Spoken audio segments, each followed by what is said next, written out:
Jackson, when you went into the transfer portal, you had a lot of options. What was it about Auburn that made that the right decision? Yeah, I think early on, the coaches were immediately texting me as soon as I entered the portal, or as soon as that day opened up for the transfer portal. They were the first ones that texted me, communicated to me. Almost all the offensive coaches texted me early on, and not only that, I think like a day later, I hopped on a Zoom call with them all, and they kind of laid out everything for me, showed me my fit in their offense, our offensive depth, depth in the team in general, not just offense. They really prided on their defense, and housed a bunch of young guys last year, and all those guys are coming back this year. And I think that, with the depth that we have and the coaches we have and the scheme, the offensive scheme that fits me so well, I thought it was a perfect fit for me. Right side, second row, then pass it forward. Hey, Jackson. Johnny Condon, ABC 3340 Sports up in Birmingham. Coach Freeze was up here earlier and said how he had everybody on the team take a personality test so that they could best be coached.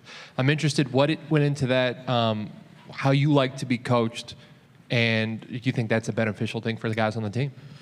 Yeah, he did have us take a personality test. I took mine on my official visit, like one random morning. And I don't know if he used that as like a weeding out tool for the transfer portal, but obviously there's something about it he liked. So, yeah, I mean, I do like it for coaching. He wants to see what personalities fit him and his coaching style. And, if that fit's not good, then, don't grab that guy out of the portal. So I completely understand him doing that. Left side, third row. Good morning, Jackson. AP Stedham, AP as we see it. Jackson, what did you learn from your experience at Oklahoma that you're bringing to Auburn, and what can you tell us about the receiving core that you found on the Plains? Yeah, last year was tough. Obviously, not ideal whatsoever, but I think perseverance was a big thing that I learned last year, and kind of fighting through the tough times. And we did play in some big games last year, and so now I fully understand what it's like playing a long SEC schedule against some good teams, and playing in those tough games where it's extremely close and you have to kind of grind it out. But I think last year taught me a lot. Being able to persevere and really sticking through those tough games. And coming to our receiving core this year, obviously it's a bunch of studs out there. I'm not even going to name them because we have too many, but I'm super excited about this group, and I think they're going to produce a lot in the field this year. Right side, front row. Jackson, Ike Jones with the War Report. You say that this scheme was a good fit for you. This is your now fourth offensive scheme that you've had to deal with. Kind of what about this scheme is something that you feel like is a good fit, and what's been the most difficult adjustment in the transition to Auburn? Yeah, the biggest thing Coach Freeze sold me on with the scheme was one, the RPO game, and two, the deep shots. And that's something that I've been doing a lot since high school, and even my first couple of years in college was huge in the RPOs and huge in the deep shots.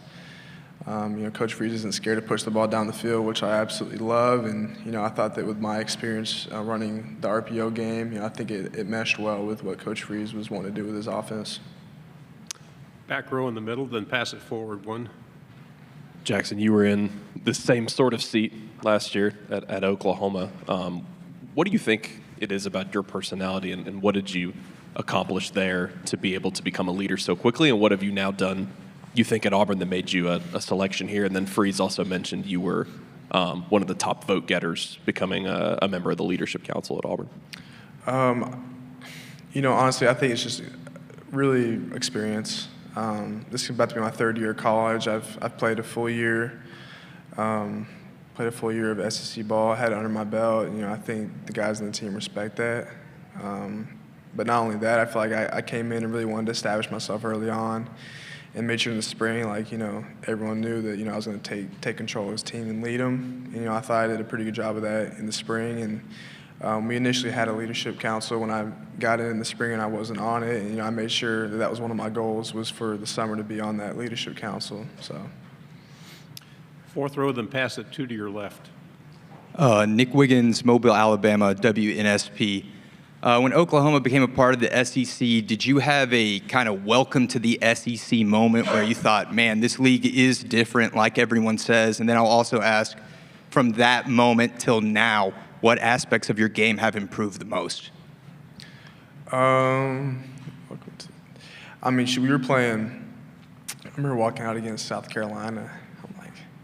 Like, God, dude, like their D-line was unbelievable last year. And so I'm like, gosh, dude, like these dudes are, their D-line was absolutely huge. Like, you got freaking 6'6", looks like twins on the outside edges. And, they hit hard that game, and they had a really good defense. I think that was probably the biggest welcome to the SEC moment.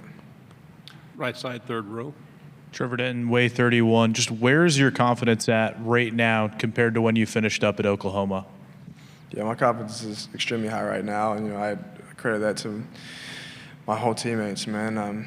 I think having their respect and their trust and going out and doing what we did in the spring, I feel like the offense had a really efficient spring, in which instilled a lot of confidence in me. But at the same time, like, knowing that those guys have faith and trust in me to elect me for something like the Leadership Council, that gives me a lot of hope and a lot of confidence. And that these dudes really believe in me and really want me to lead them this year. Fourth row.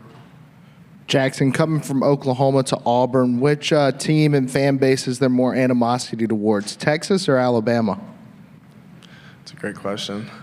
Honestly, OU Texas, there's a lot of hate, but I feel like the people here just cannot stand Alabama. Like, it's unbelievable. And OU Texas is very similar. Like, honestly, it's not far off. I feel like those two rivalries are probably the two best rivalries in college football.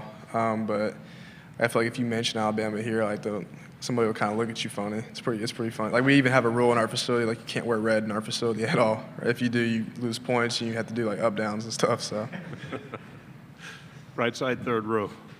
Julian Mitchell, WVTM 13 in Birmingham. My question for you, I wanted to ask, from a year ago to now, just how do you feel from a mental standpoint, and just how good has it been to be at Auburn and maybe have a fresh start here and do something special here at Auburn? Yeah, it's been great. I think this offseason was good for me mentally, just kind of being in a new place and, like you said, getting a fresh start, being around new people, new coaches, new players, new scenery too. Honestly, I think Auburn's beautiful. It's a great scenery. I think for me mentally, I need to be in a new spot, to be around some other people in order to thrive. And I feel like, God put me in a great position that I'm in right now, and I'm super excited for the season. Last two questions, here and then here. Hey, Jackson. Lindsey Bonner, WAKA in Montgomery. Jordan Hare is known by many to be one of the best environments in college football. How excited are you to start playing there this fall? Extremely excited. We did play there last year, and it was, as an opponent, it was unbelievably loud in that stadium. So the only thing I'm sad about is I won't be able to see the eagle fly pregame, but super excited about playing there. Final question. Jackson, you guys open with Baylor this season. Can you feel a difference, or you think you might be able to feel a difference, like preseason, through the summer and into fall camp, about just kind of the focus and the intensity when you're going to have to be sharp to beat a team like that in week one? Yeah, I think, I don't think just because it's Baylor week one that we would prepare any different. But, obviously Baylor's a very good team, and it's going to be a great test for us. And, I think things are starting to ramp up now. We're starting to get into game planning and starting to get into film study and stuff like that. So it's definitely starting to ramp up. But we'll prepare the same every week, like it's the hardest game on our schedule, and we just try to go 1-0 each week. But I am excited about playing in Texas on a Friday night, just like high school. So, Jackson, thank you very much.